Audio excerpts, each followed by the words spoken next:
Well, welcome everybody. So glad that you could join us today for this Emerging Scholars Network conversation on The Wood Between the Worlds, a book by Brian Zahnd. My name is Bob Truby, and I serve as the National Director of the Emerging Scholars Network, which is a ministry of equipping and encouraging developing scholars who are following Jesus together. You know, with the approach of Holy Week, our thoughts turn to the events of Good Friday and particularly the crucifixion. And it raises the question for us, why did Jesus die? What does that mean? And in recent conversations too, how we're confronted with the question of how do we counter the challenge of some who say that this is just divine child abuse, God making the Son die to appease his anger for our sins. Our guest today has thought deeply about the meaning of the cross, the theology of the cross, what happened on Good Friday, and its significance for humanity. And I'm looking forward to just a great conversation about his book. Before we begin, just a couple of housekeeping details. As I mentioned to some of you earlier, we are recording this conversation. If you prefer not to have your image on screen or to be heard, you leave your mic muted, disable your video. By continuing to participate in the conversation with those enabled after our recording continues, you consent to allow InterVarsity to use the recording, any screenshots of our conversation for InterVarsity ministry purposes. I'll stop recording for a moment if you want to adjust your video and audio settings, and then we'll get going here again. And let me just adjust one thing for us here.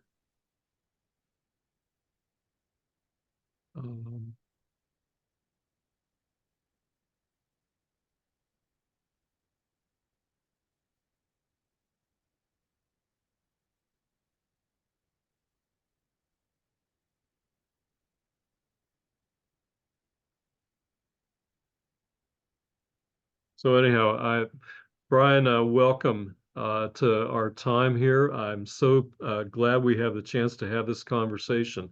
Let me just say a word about you, and then we're going to get right into it. You're the founder and lead pastor of the Word of Life Church in St. Joseph, Missouri.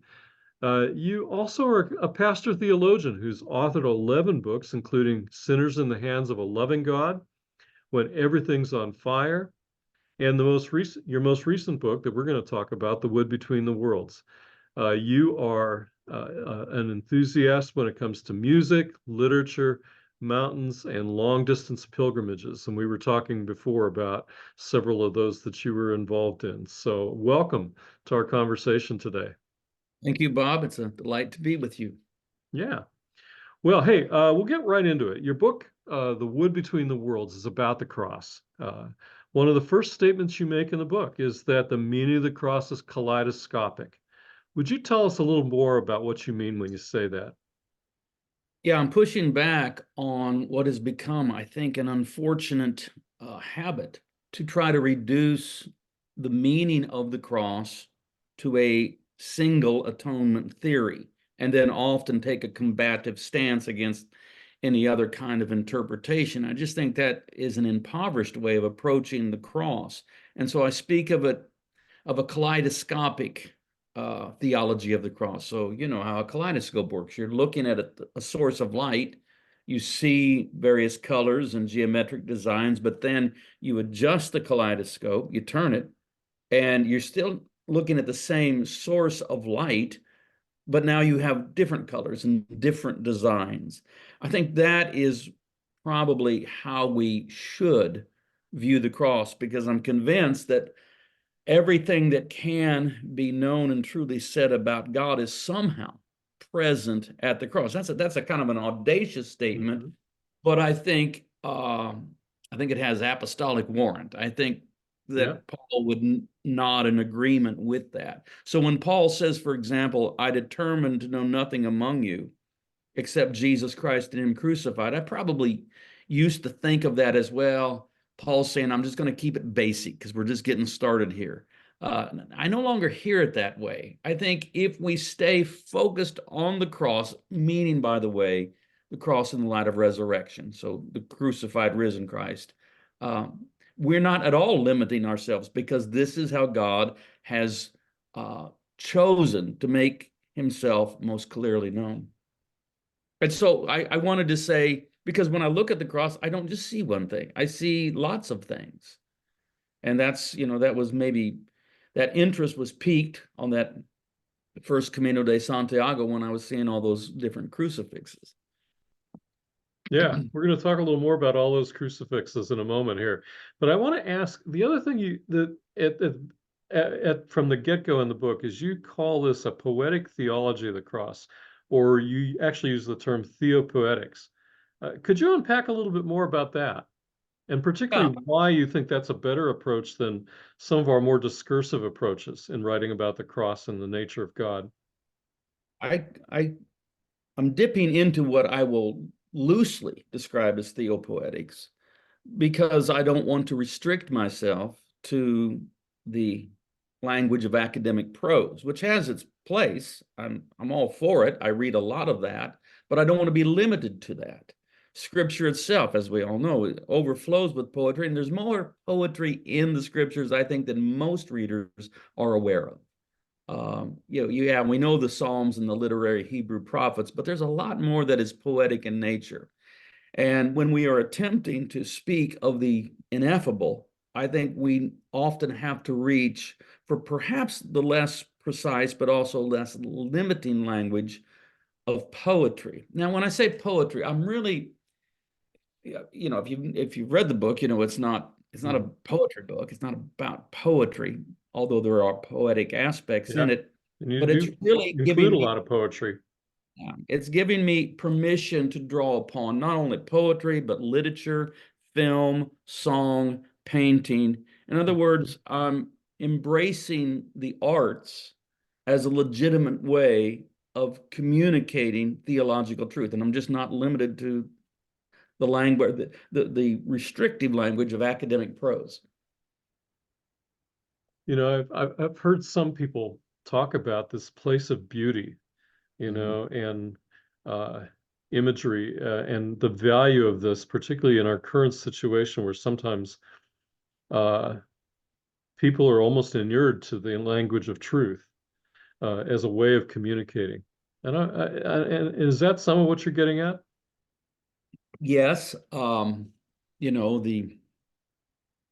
the Greek philosophers, Plato, Plotinus, talked about what is later identified as the transcendentals, the true, the good, and the Yep. beautiful, emerging as church fathers began to embrace those concepts and say, yeah, this is because God is the true, the good, and the beautiful. And then emerging from that is the practice of Christian apologetics, Mhm. defense of the truth of Christ, Christian ethics, attempting to define the good in the light of Christ.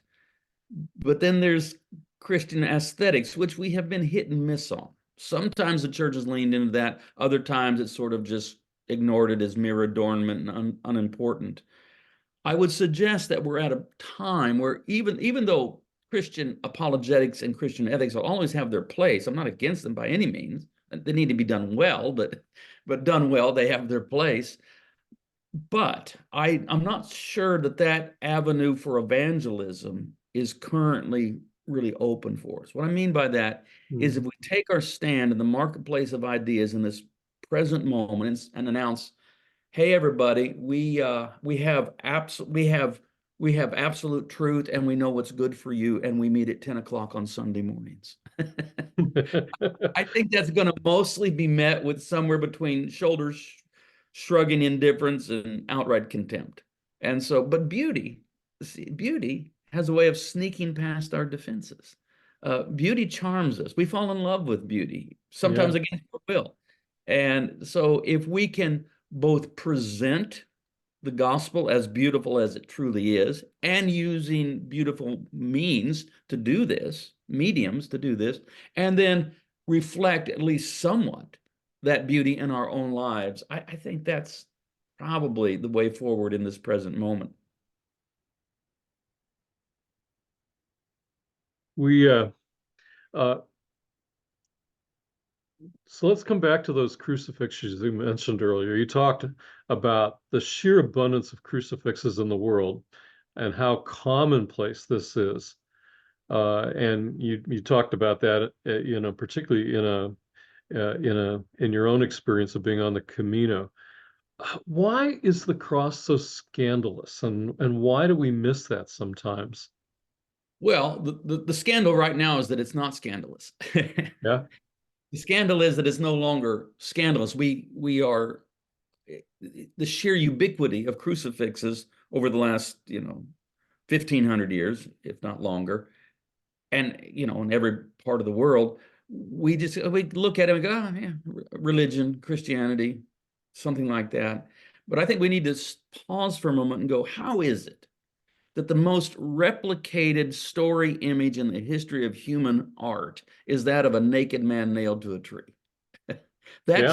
That's wait a minute. So there is just a anthropological phenomenon involved. How did that become the most common and most replicated?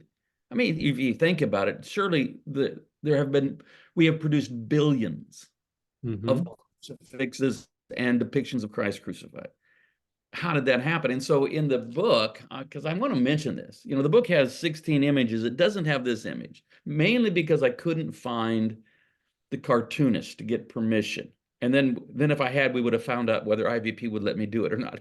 I don't know, but I do describe it, and it's a cartoon that is simultaneously profane and profound. And the cartoon's this: two space aliens have landed on Earth. They've just got out of their flying saucer. They happen to have landed in front of a life-size roadside crucifix like the kind that you'll commonly see in Spain. And this is their first experience with planet Earth. These two aliens are looking at this crucifix. And one alien says to the other, you know what we need to do? We need to get the F out of here. That's what we need to do. And, and the I love humor that. I love that story. the humor works in that cartoon because it allows you to literally see the cross for the first time through alien eyes. And these aliens to our planet have surmised that any planet where they erect images like this in public is not a safe place. And they're not wrong. And so one of the first things I do want to do is try to recover the scandal of the cross and let it be strange and unsettling and upsetting. And so that's, in one sense, that's the place to start.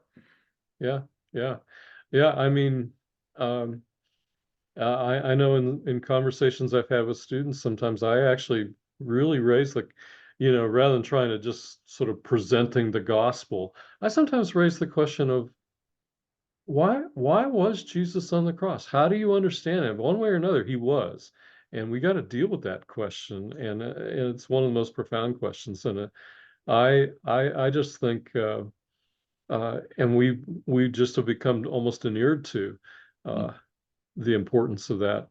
Um, you talk about this as the wood between the worlds. That's your title. And can you say a little bit about what that reference means? Well, titles mean a lot to me. I'm real picky about it, and I always fight when I settle on a title. I fight to retain. No, this is the title of the book. Hmm. And all good titles, or most good titles, are stolen. You should just know this, that Yep. you go out and steal them from somewhere.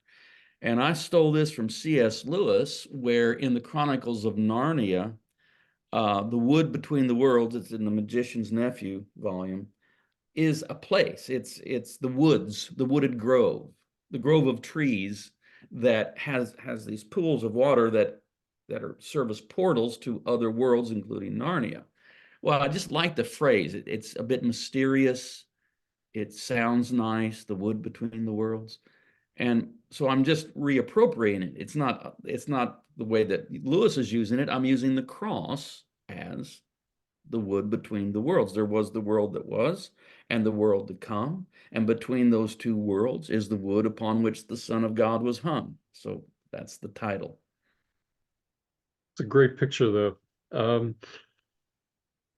I mentioned earlier the challenge that, and many of us have encountered actually, of um, this idea of the cross as divine child abuse, in which God's anger is appeased by violent abuse against his son. Um, where does that come from, and how ought we respond to that? Well, this is where to start here. I have a lot to say, but I don't want to say a whole lot.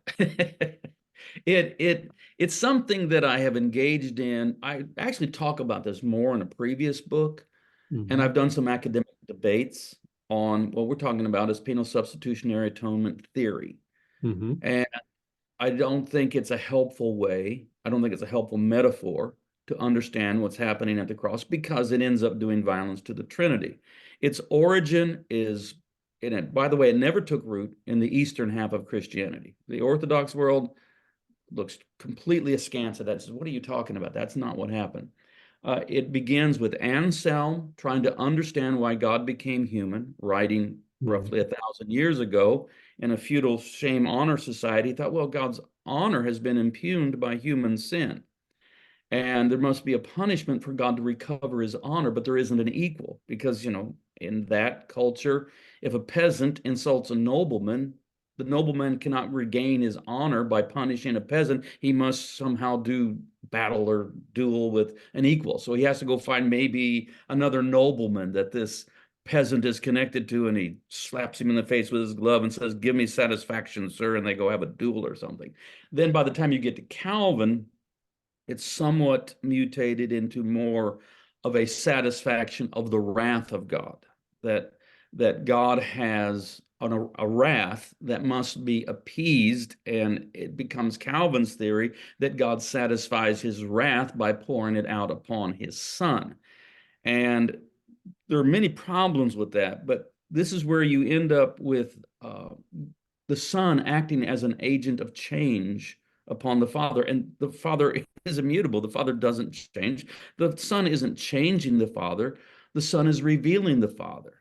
So the cross is not what God inflicts upon Christ in order to forgive. The cross is what God in Christ endures as he forgives. So when the son prays, "Father, forgive them, for they know not what they do," the son is not changing the father. The son is revealing the father.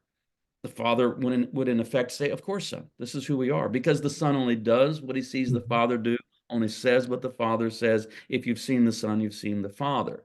And so there's a lot to be said about that. To be honest, I tried to set that aside fairly early in the book. I knew I had to address it.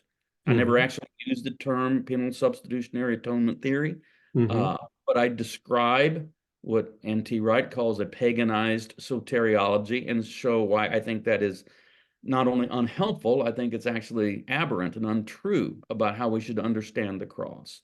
Um, but this atonement theory has entered contemporary Western theology as a kind of invasive species that has driven out all other ways of talking Hmm. about the cross, and in fact becomes for many, in fact, the gospel, which it's not, but it becomes that. So people get very nervous if you say, well, no, I want to talk about a little more carefully about how we understand the cross as the center of forgiveness and not make some of these mistakes that import a violence into the Trinity. And so I do that, but I didn't want to get bogged down in that. I didn't want this to be just Yeah. another book that is combating penal substitutionary atonement theory. So that's a little spiel on that anyway. Okay. Yeah. Well, that raises a question that really arose in my mind during reading your book, and that is, you speak a lot in your book about, and I want to come back to this too, about the cross revealing the love of God. Yeah. Um, I've sometimes framed things, and maybe it is going back to penal substitution, between the idea of the cross both reveals the love of God for humanity and the wrath of God against sin. That both of those things meet, that God does justice to, deals justly with sin, but not toward us, but toward his son. Um, what would you say to that? I have a sense Say, that you would frame it yeah, differently.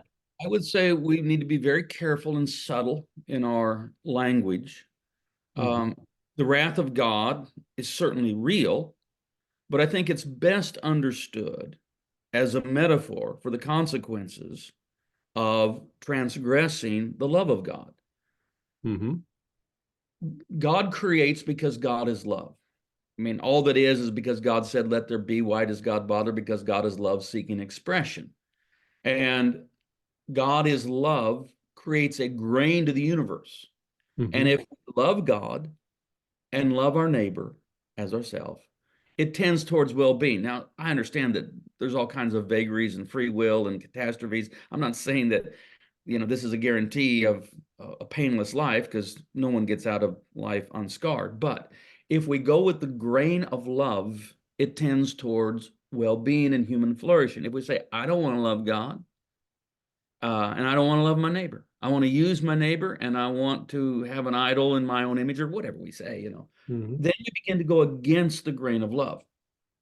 And then we begin to suffer the shards of self-inflicted pain. You can call this the wrath of God. The Bible does. I'm fine with it. But I don't think we then should think God actually possesses, or God is ontologically angry, violent, and retributive. Hmm. And so famously in 2 Corinthians 5:21 speaks of Christ being made sin. And I talk about that in the book, and that's where I refer to the Eisenheim altarpiece by Matthias Grunwald. And it's a depiction of Christ crucified that really leans into the grotesque. You see Christ distorted, you see pain. There is a beauty to it, but there's also the grotesque is very pronounced. And I would point to that and I say, that's what sin looks like.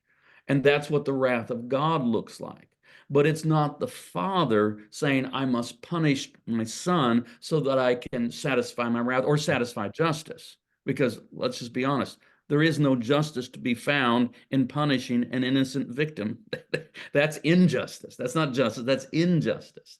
And so that's, in general, that's how I would respond to that. Now we could have hours long conversation too. Hmm. Well, I want to come back to the question, or one of the things that you say is that your assertion in the book is that the crucifixion is the climactic, definitive moment of God's self-revelation in Christ. What does the cross reveal about God? Because you think about the cross as this ugly, brutal instrument. Right. What does it reveal about God? I think it reveals everything that can be known. But let's say this. I'll let you in on a secret. Just don't tell the editors at IVP I told you this. Okay. There is a sentence that I have used in every one of my books. It's the same sentence. And no one's ever caught me. Nobody's ever said, haven't you said that before? Yeah, I say it in every book. That hasn't happened yet. And what it is a paraphrase from it's me summarizing maybe a paragraph of Hans Urs von Balthasar in his book Love Alone is Mhm. Credible. It's not a quote, but it's a paraphrase of that. And in the earlier books, I would usually reference Hans Urs von Balthasar as the source of this thinking. Now I just say it, but the sentence goes like this: being disguised under the disfigurement of an ugly crucifixion and death, Christ upon the cross is paradoxically the clearest revelation of who God is. I just love that sentence. Mm, That's why yeah.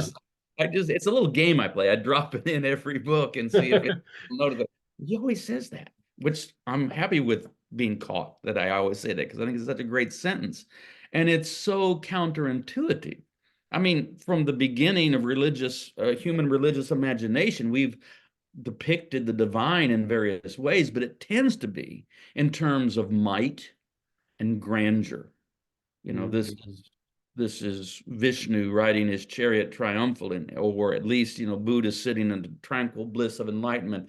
The idea that we would depict God as a naked, crucified Galilean Jew, that's astonishing. Mhm. And God reveals himself not in the manner of the pagan gods. He's not Zeus hurling his thunderbolts. He is Jesus of Nazareth, who receives our thunderbolts. I mean, in the form of the nails and the spear and the spitting and the reviling. Mm. And that immediately calls us to maybe rethink so many of our assumptions. Another line that I use a lot, and people that follow me closely know that they associate this little axiom or whatever it is with me. God is like Jesus. God has always been like Jesus. There's Mhm. never been a time when God wasn't like Jesus. We haven't always known this, but now we do. You see, the whole point of confessing the deity of Christ is that we might know what God is like. What we shouldn't do, I'm afraid we do this a lot. I think too often we say, "Oh yeah, I know what God is like. God is omnipotent, omniscient, omnipresent. God's all the omnis rolled up into one. Mhm. Jesus is that." And that, so we begin with an assumption we already know what God is like, and then we say Jesus is that. No, the whole point is we don't know what God is like. This is John at the end of his poetic prologue, daring to say, no one has ever seen God. The only begotten Son who is near the Father's heart, he has made him known. Now, Mhm. you could say, hold on, John. Didn't Abraham and Jacob and Moses and Isaiah and on you go, Ezekiel by the river Kibar, didn't they all see God? And I think John would say, you don't have to teach me the Bible. I know it. But whatever dreams, visions, revelations, theophanies, Christophanies, epiphanies that people have had in times past, compared to the revelation of God in Christ, no one's seen God. And so it's the Logos that becomes flesh and then crucified and raised that truly reveals who God is. And we didn't know what God was like until that happened. Mm. See, Amen. I can turn into the preacher too. I mean, Yeah, this can be I my hear a little bit of that. you might need to pull the reins back on me a little bit. Oh, that's okay. Hey, we do need to take a break just to tell people how to get your book, and so I'm going to put something up on the screen here. Um,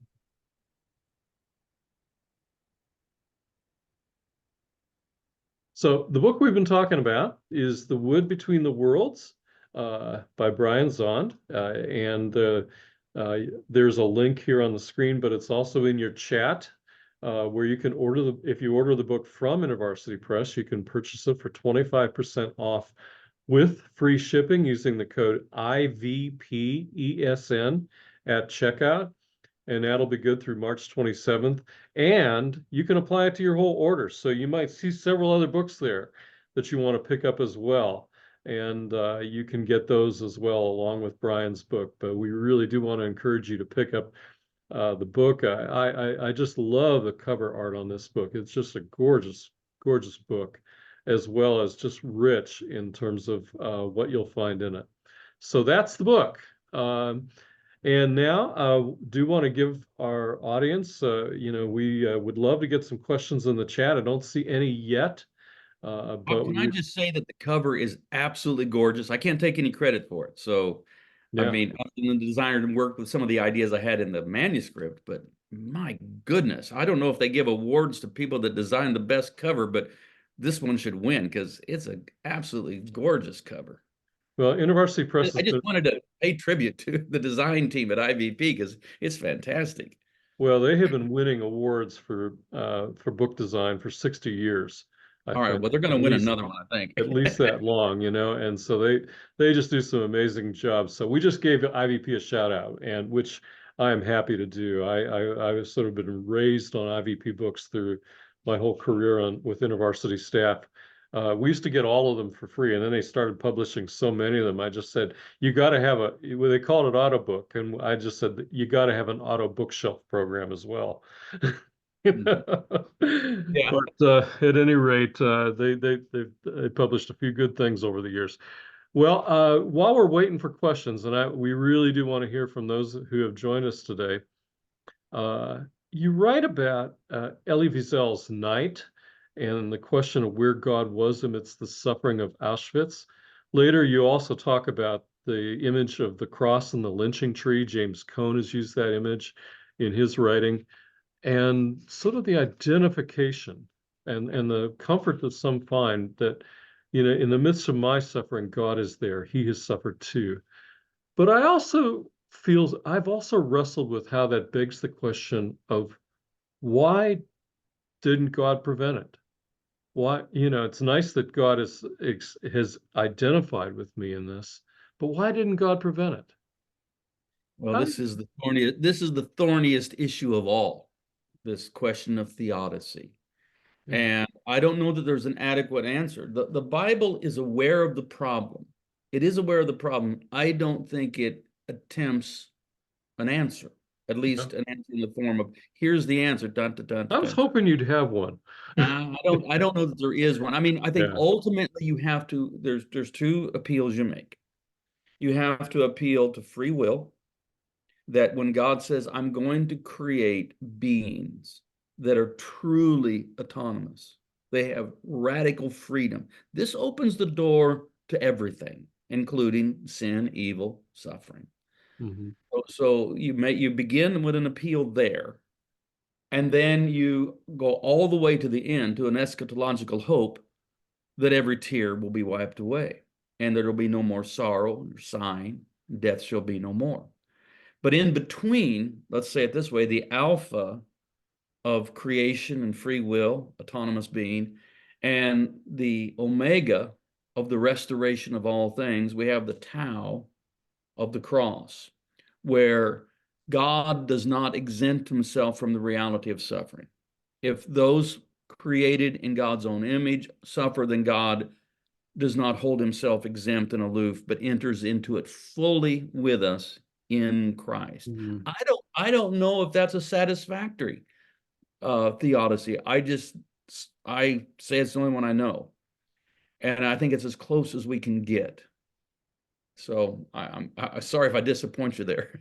Okay. Well, no, and I wonder sometimes if it is to say, yeah, there's mystery to that, but God's in it with us. Yeah, yeah. Uh, I think that is the story, and so that's I deal with that God on the gallows chapter, which is like chapter maybe 3 or 4, and Elie Wiesel's book Night. I still to this day think of it as the most wrenching book I've ever read. It's his autobiographical account of being in Buchenwald and Auschwitz. I don't need to recount the story, but there's a moment there where a child is being hung, and because the child is light, the child isn't dying, and he's just hanging from the noose. And someone says, "Where is God?" And Elie Wiesel, who was about 15 at the time, answered within himself, "I'll tell you where God is. God is there, hanging on the gallows." I mean, what he meant by that in that moment was that his belief in God was dying, and mhm. he came out of that horrible experience as one who had lost his faith. But that's not the end of Elie Wiesel's story, because Yeah. in midlife, there was a resurrection of his faith, and he began to write different kinds of books. And so I just work with that, I know what Wiesel meant. He's on the gallows, and I say, no, he really is on the gallows. He Yeah. really is present. And so yeah, that was a hard chapter to write. I mean, it was Yeah. difficult because I know I'm walking a thin line and dealing with what I think is the most vulnerable point in Christian claims. So if you're going to attack Christianity, you attack along those lines with the problem of pain and the reality of human suffering. I deal with a little bit in this book and a little bit in the previous book, When Everything's on Fire. But yeah. Yeah. Yeah. And uh, well, I'm going to go on to we got a couple other questions, and we'll just get them in there here. One is, how might we best urge other Christians to value a kaleidoscopic view of the cross? Say that again. I missed the first part of that. How might we best urge other Christians to value this kaleidoscopic view of the cross? I I think by telling the story in different ways. Let me go back to, and I'll try to pull this all together. The first time my wife and I walked the Camino de Santiago in 2016, we began by happy accident on Holy Cross Day. We didn't intend for it to be that, but it happened. Mm-hmm. The first day, the long, hard day, you cross the Pyrenees Mountains, and all the pilgrims stay at this monastery because there's nowhere else to stay that has large dormitories. And I had gotten checked into the dormitory, had gone to the chapel in the monastery, was looking at the crucifix, and felt like the Spirit said that during this long, what turned out to be 40-day, 500-mile walk, I was to enter every church, pay attention to the crucifix, ask what this means, and don't be too quick to give an answer. And so I did that. And I was paying attention to all these crucifixes. So I'd see many a day over 40 days. So I'm seeing lots of them. And because I'm moving, I'm not seeing the same one over and over. I'm seeing different ones. And I realized that there's all kinds of ways of telling the stories. On some of the crucifixes, Christ is serene, peaceful, even regal, more in front of the cross than upon it. Others accentuate his actual suffering. In some, Christ is alive, and some he's dead. And so that sparked a thought. And by the way, I was heeding the admonition not to be too quick to give an answer. So I was just allowing the story of Christ crucified to be told to me over and over and over again without trying to shut down the conversation. So I know what that means. It means da da da da da. Thank you very much. Okay, I'm done with that. No, I was seeing the story portrayed in various ways. And I think if we'll just do that, if we'll say, have you ever thought about how the cross shames the principalities and powers? That Christ was stripped naked because public nakedness was a part of the shame of the cross. But Paul says it was really the principalities and powers that were stripped naked. Or have you ever thought about how strange it is that the cross is now depicted in terms of beauty, because there is beauty there too. This is where the love of God triumphs over hate and evil. Have you ever thought about how maybe the cross of Christ might inform us in what our position towards capital punishment should be? Perhaps we should say, if capital punishment can get it so wrong that it's capable of committing the greatest crime in time and eternity, that is deicide, the murder of God, perhaps we ought not be too cavalier with using this sentence. And so you just have these conversations on and on. And I think you could actually even do it at times by just having various crucifixes and say, okay, what do you see in this one? Well, I see peace. What do you see in this one? I see sorrow. What do you see in this one? I see violence. What do you see in this one? I see triumph. And so just telling the stories different ways. Yeah. Well, I think you've given us an example of some of those kaleidoscopic perspectives. Yeah, I mean, there's 19 turn chapters. it a little bit, and yeah, there's 19 chapters in the book and kind of a long poem at the end. And so there's 19 or 20 ways just in my book that I'm thinking about how I see the cross. I have come nowhere near exhausting what can be said. That's just as many as I set forth. And I'm not saying that anything that anybody could say about the cross is valid, but I do insist, in fact, that what I say in this book lands comfortably within the generous confines of historic orthodoxy. So there's a lot that can be said in the generous confines of historic theological orthodoxy. Jeremy asks the question of, do you have any suggestions of how to engage with, and this is a staff worker colleague, any suggestions of how to engage with a student or a fellow staff who's very committed to a certain view of the cross and God's wrath?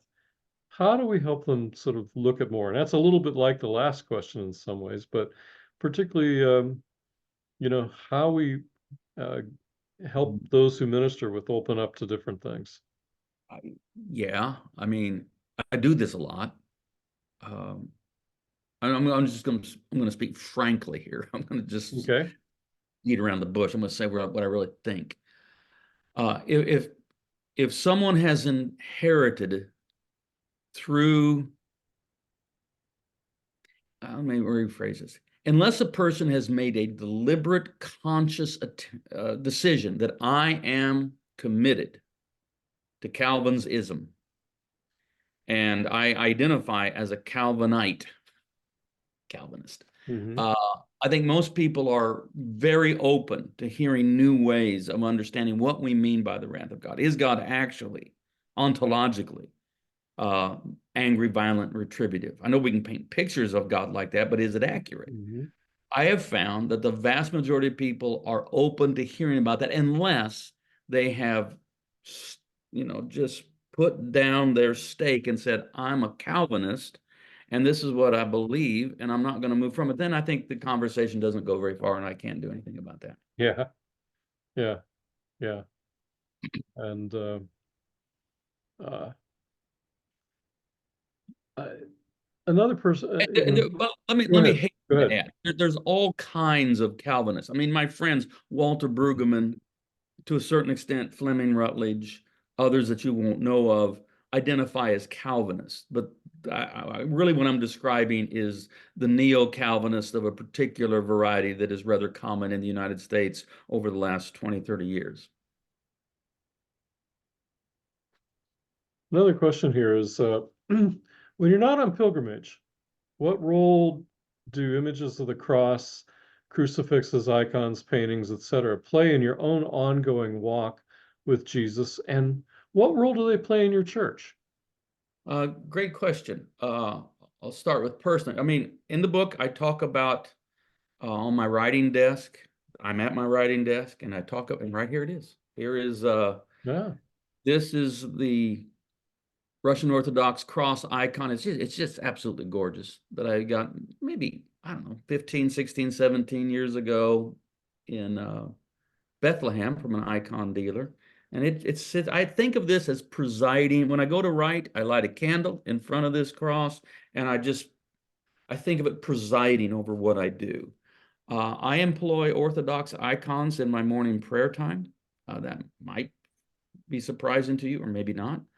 Um, and in our church, Word of Life Church is a non-denominational church, and I don't believe in non-denominational churches.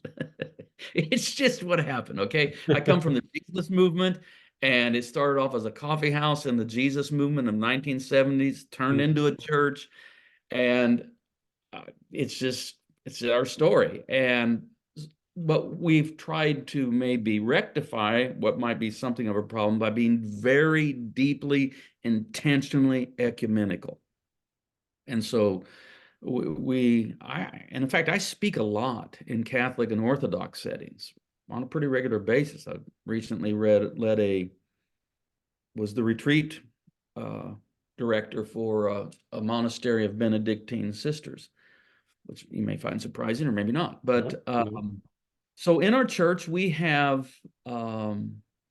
in our prayer chapel, we have icons, we have crucifixes. In our main sanctuary, we kind of rotate them out in and out according to the season. But what we have is a series of modern icons created by Ivanka Demchuk, who is this young artist. She belonged to a school of young artists in Lviv, Ukraine, who operate within the theological parameters of traditional iconography, Orthodox iconography, but they're not limited to the more archaic Byzantine style of art. And so it has a contemporary feel. And we have, I think, seven of them, seven or eight, and they kind of rotate in and out according to the season. Um, Now, this is new for us. When I say new, we've been doing this probably 15 years. Uh, our origins because of the Jesus movement and all of that. I mean, our worship space was largely very nondescript, which is quite typical of, a non-denominational church in America, that it could be, the site of a TED Talk.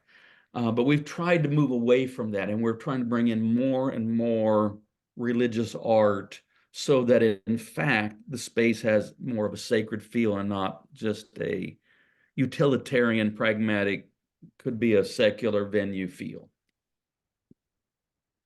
And by the way, I mean, maybe Word of Life's different, but I know there's a certain line of thought. Well, that's Catholic, and well, that's just not really a thing with us. We was okay. So I don't know if it's.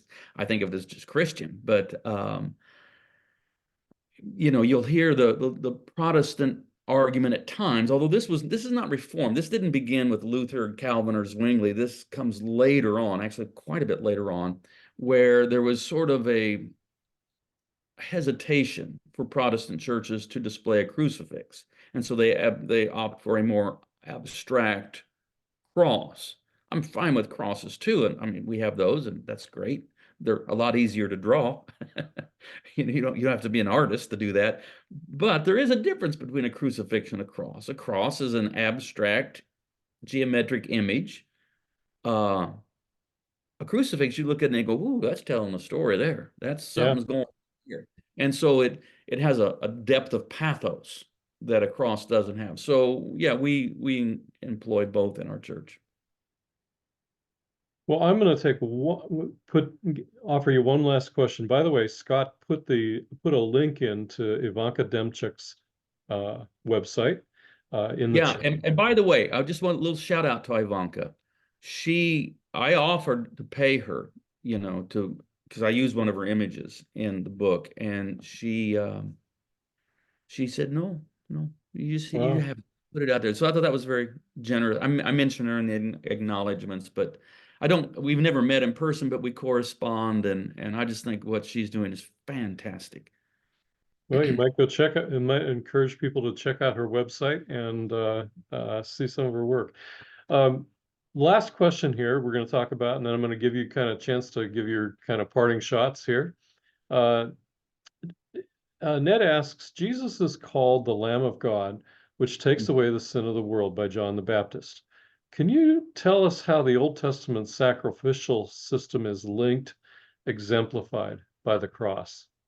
That's a great question because we are so far removed from actual practices of sacrifice that what happens in modern Christian thought is we are actually closer to the pagan concept. And the Jewish concept is different than the pagan concept. And so we don't want to import from Norse religion, for example, our understanding of sacrifice. We need to keep it rooted in the Hebrew practice. So, for example, at Passover, when the yearling male lamb is brought into the house for 4 days and then finally sacrificed, the whole purpose is that the lamb might provide the Passover meal that now becomes the center of covenant.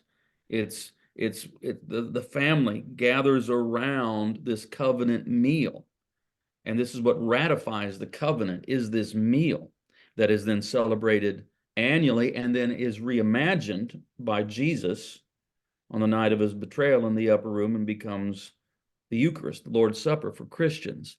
But what we need to understand is the lamb was not being punished. The instructions were not, and then on the 14th of Nisan, you shall torture the lamb, and you shall weave a little crown of thorns and stick it on its tiny little head, and you shall lash it. No, it's not being punished. It's being sacrificed that it might become the place where the people of God gather in covenant. And that's so to the extent that we continue to connect sacrifice with reprisal, with punishment, I think that's largely unhelpful, that we need to think more in terms of covenant and meal. All righty. Hey, well, time for your parting shot. Kind of, what would you like to leave with us in terms of this whole idea of the wood between the worlds, the cross, and how we understand its significance? I think the thing that I'm most pleased with in this book is that I'm able, I believe, to take the reader on a journey where at least 19 times the theological kaleidoscope adjusts. And now you see something else. And I talk early in the book, maybe even in the prologue, I talk about these angelic beings that stand before the throne of God in Revelation 4, that cease not day and night to say, holy, holy, holy is the Lord God Almighty, who was and is to come. And so I ask, are these just automatons on infinite repeat, or are they actual beings who are experiencing an eternal recurrence of awe? That with each moment, they're given another glimpse into the glory of God, and then they're just spontaneously, this praise, this anthem erupts out of them. I've only provided 19, but I think the reader can see that that what we discover in Christ crucified is a conversation that can never be fully concluded. That if we will sit with that, meditate, approach it not as analysts or theorists, but as worshipers, Mhm. we can have the possibility of a eternal recurrence of awe in the presence of Christ crucified. Hmm. Something we can't exhaust. Yeah. Yeah. Well, and that's one of the feelings I have in our conversation. We have hardly exhausted the what's even in Brian's book, let alone all the things we can explore about the crucifixion. Uh, so I would just encourage you, please take a look at the description on the University Press website. You can pick up a copy at a nice discount. Maybe pick up some other books there while you're visiting. And so would just I love the book myself. I thought the writing was just beautiful. I think Brian just has a great gift for writing. And I have a feeling that he probably writes a little like he speaks. We also want to tell you about our next conversation. Our next conversation is on April 18th at 2024. It's on a new book coming out with University Press called Beyond Ethnic Loneliness. We're going to be speaking with Prasanta Verma. And she is an Indian immigrant who grew up in Southern culture, and she names and unpacks the realities of ethnic loneliness, of how, when you're different from others, you feel like you're different from others, how exhausting that is, the sense of isolation, the sense of being marginalized, and the weight of being other. And she talks about how we can, our longing to belong, the need to share our stories, and the hope of finding safe relationships and community. I think for any of us who really want to sort of be building bridges, into different, ministry with different, people of different ethnicity, people who care about these things, this is going to be a great conversation. I really look forward to having her with us. The link for that conversation is in the chat. And finally, we just want to say thank you for all of you for joining us today. Uh, Want to thank Brian for taking time out to be our guest and for a great conversation. Thank all of you who asked questions. Thank you for want to say thanks to University Press. We talked about the great book covers they make. Well, they have great content in between those covers too. And they also give us a lot of help in setting up these conversations, and we really appreciate them. So with that, I'll also just mention that this conversation was brought to you by the Emerging Scholars Network. You can join the Emerging Scholars Network for free at blog.emergingscholars.org.